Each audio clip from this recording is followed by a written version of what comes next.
ये महिला अचानक गोली से छेद गई, लेकिन उसका शरीर हवा में रुक गया और आसपास का समय भी अचानक रुक गया।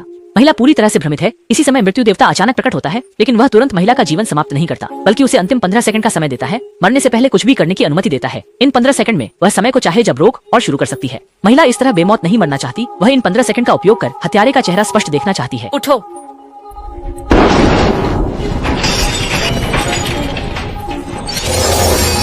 एक सेकंड जल्दी ही बीत गया, पर शरीर की पीड़ा के कारण महिला पीछे मुड़ने में असफल रही। हत्यारे का चेहरा देखने के लिए महिला ने दर्द को सहते हुए फिर से प्रयास किया।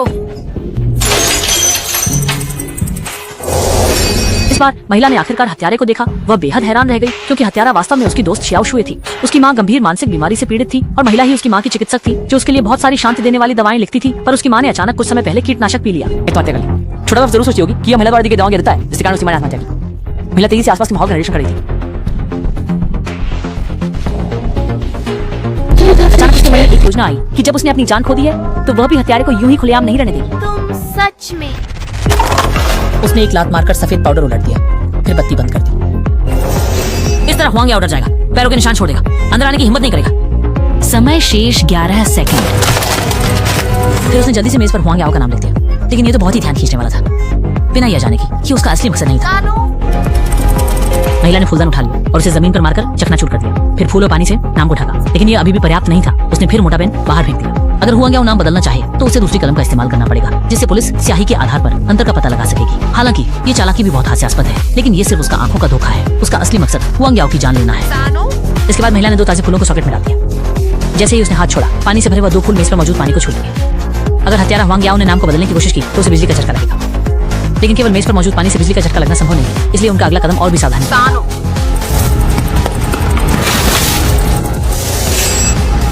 इस तरह से जमीन पर का पानी और टेबल पर का पानी मिलकर हत्यारा अगर आगे आएगा तो निश्चित रूप से बिजली का झटका लगेगा और उसकी मौत हो जाएगी। ये योजना बिल्कुल निराले ढंग से बनाई गई थी, यहाँ तक कि मृत्यु का देवता हाई क्यू शेंग भी आश्चर्यचकित रह गया। केवल 5 सेकंड बाकी है और मृत्यु का देवता, जो सब समझ सकता है, जानता है कि दोनों के बीच का विवाद इतना सरल नहीं है।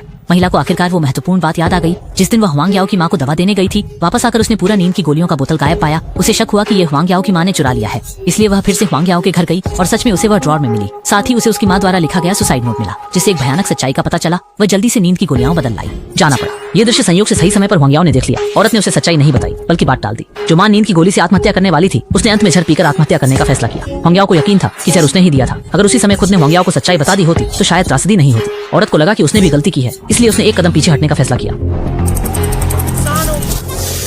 2 फूलों में से उसने एक को हटा दिया, ताकि भले ही हुआंग याओ को बिजली का झटका लगे, वह मरे नहीं। यही उसका सबसे बड़ा काम था। समय में 4 सेकंड से भी कम बचा था। उसने आखिरी समय का उपयोग पुलिस के लिए सबूत छोड़ने के लिए करना था, लेकिन अचानक दुर्घटना हो गई।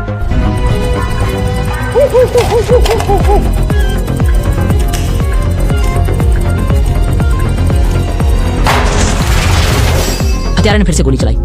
असल में हुआंग याओ ने देखा कि उसने कुछ ही सेकंड में उछल-कूद की, डर के मारे, और एक गोली चलाई। समय 1 सेकंड से भी कम। क्या सब कुछ बदल सकता है? महिला ने जमीन पर पड़ी इशू देखी,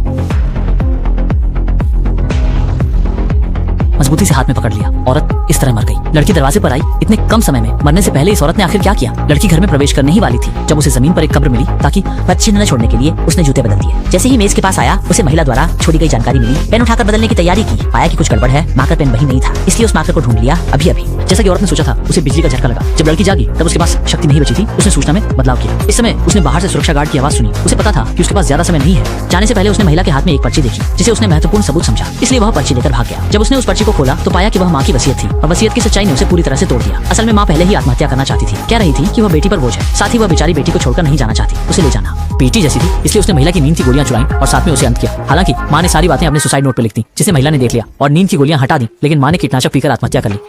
सच जानकर लड़की रो पड़ी। कैसे ये हो गया? वह तो उसकी जान बचाने वाली थी। मौत का देवता महिला के व्यवहार से प्रभावित हुआ। जब महिला ने कागज पर लड़की का नाम लिखा, जैसे कि ये मेरी तरफ से तुम्हारे लिए एक उपहार हो।